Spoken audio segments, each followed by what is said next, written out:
नमस्कार शेतकरी मित्रांनो, आपल्या द्राक्ष टोमॅटो शेती माहिती या यूट्यूब चॅनलमध्ये आपले स्वागत आहे।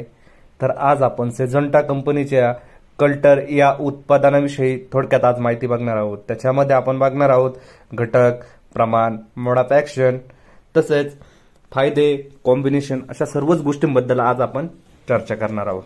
तर व्हिडिओ शेवटपर्यंत बघा व आवडल्यास नक्की आपल्या व्हिडिओला लाईक, सबस्क्राइब करा व पुढील बेल आयकॉन दाबायला विसरू नका। तर मित्रांनो, आपण कल्टर या उत्पादनामध्ये जर कंटेंट जर बघायला गेलं तर आपल्याला पॅक्रोब्युट्राझोल हा आपल्याला 23% एससी फॉर्म्युलेशन मध्ये आपल्याला बघवायला मिळतो। हे आपल्या पिकामध्ये आपल्याला प्लांट ग्रोथ रेग्युलेटर म्हणून आपल्या काम करत असते। तर याच्या आपण जर मोड ऑफ ॲक्शन बद्दल जर बघायला गेलो तर हे आपल्या शेंड्याची वाढ कमी ठेवते व फळांचे उत्पादन, तसेच फळाचा रंग, तसेच उत्पादन वाढवण्यावर आपल्या पिकामध्ये आपल्याला परिणाम करत असते। तसेच फूल व पिकांचे उत्पादन वाढण्यास पण आपल्या पिकामध्ये मदत करत असते। तर त्यामध्ये आपण जर कोणकोणत्या पिकांवर आपण याचा वापर करू शकतो याबद्दल जर माहिती बघायला गेलं तर तसा आंबा आहे, डाळिंबे, सफरचंद, टोमॅटो आहे, द्राक्षे अशा आपण बऱ्याचशा पिकांमध्ये आपण याचा वापर करू शकतो। तर मित्रांनो,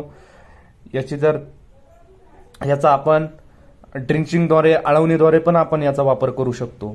त्यानंतर याचा वापर करताना आपल्याला एक काळजी घ्यायची आहे, आपल्याला कोणत्या पण प्रकारच्या रसायनाबरोबर याचा वापर करायचा नाहीये। पण जर आपल्या पिकामध्ये जर आपल्याला गरज जर वाटली तर आपण रोको या फंगीसाइड सोबत आपण त्याचा वापर करू शकतो।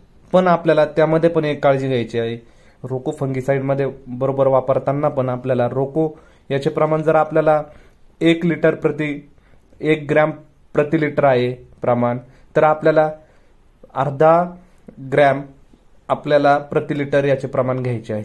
म्हणजे आपल्याला रोकोचं प्रमाण आपल्याला 200 लिटर पाण्यासाठी आपल्याला 100 वापरायचं आहे। त्यानंतर आपण सूक्ष्मद्रव्याचा पण आपण बोरानचा पण वापर करू शकतो। बोरानचा पण वापरामध्ये आपल्याला जिथं प्रमाण जर 100 आहे तिथं आपल्याला 50च वापरायचे आहे। तर ही सर्व शेतकरी मित्रांना आपली खबरदारी घेतली गेली पाहिजे। त्यानंतर जर आपल्या पिकात समजा विद्राव्य खते पण आपल्याला पिकाला समजा जर जास्त गरज असल्यास आपण विद्राव्य खताचा पण वापर करू शकतो।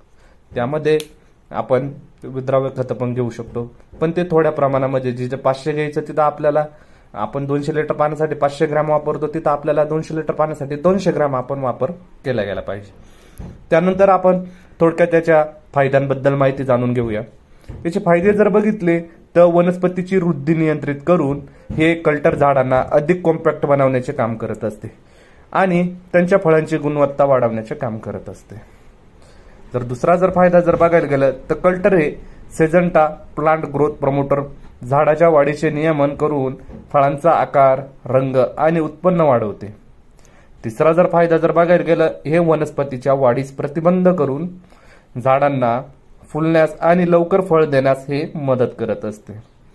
चौथा फायदा जर बघायला गेला तर आपल्याला छाटणीची गरज कमी करून वेळ आणि मजुरीचा खर्च वाचतो। त्यानंतर वनस्पतीमध्ये जर पाचवा फायदा बघायला गेला तर वनस्पती वृद्धीमध्ये नियंत्रण करून आणि कीटक आणि रोगांप्रती वनस्पतीची सहनशीलता वाढवण्याचे पण हे काम करत असते। तर मित्रांनो, हे झाले आपल्याला थोडक्यात फायदे। तर तुम्ही आता बघित असाल आपल्या द्राक्ष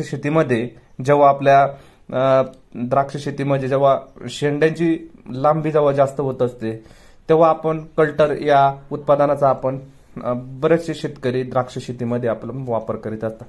तसेच टोमॅटो शेतीमध्ये पण आपण झाडाची जर वाढ जास्त प्रमाणात होत असेल, फुटव्यांची संख्या वाढत नसेल तर अशा वेळेस पण आपल्याला कल्टर या उत्पादनाचा वापर आपण टोमॅटो शेतीमध्ये पण आपण भरपूर शेतकरी करत असतात। तर याचा वापर करताना आपल्याला 15 ते 25 दिवसामध्ये आपण याचा वापर करायचा आहे टोमॅटो शेतीमध्ये। तर मित्रांनो, ही झाली आपल्याला थोडक्यात माहिती। त्यानंतर आपण याच्या जर प्रमाणाबद्दल जर बघितलं तर याचे प्रमाण जर आपल्याला 10 वर्षापैकी जर आपण याच्या आंब्याच्या झाडांमध्ये आपण याच्या प्रमाणाबद्दल थोडक्यात माहिती जाणून घेऊया। तसे आपण सर्व पिकांमध्ये याला 60 मिली आपल्याला एकरी याचे प्रमाण आपण वापरत असतो। त्यानंतर जर आंबा पिकाचे जर झाडांमध्ये जर आपण जर बघायला गेलं 10 वर्षापेक्षा कमी वयाच्या झाडांसाठी आपण 8 मिली 5 लिटर पाण्यासाठी आपण त्याचे वापर करत असतो.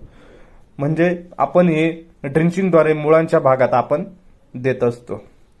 त्यानंतर 10 वर्षापुढील जास्त वयाच्या झाडांसाठी आपण 15 ते 30 मिली 5 लिटर स्वच्छ पाण्यामध्ये आपण मुळांच्या जवळ आपण हे देत असतो.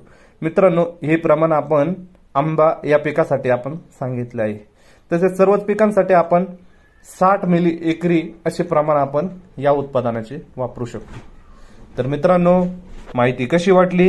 माहिती आवडली असेल तर नक्की आपल्या व्हिडिओला लाईक करून आपल्या चॅनलला सबस्क्राईब करायचे आहे व पुढील बेल आयकॉन दाबायला विसरायचे नाहीये. तर चला भेटूया पुढल्या व्हिडिओमध्ये. धन्यवाद.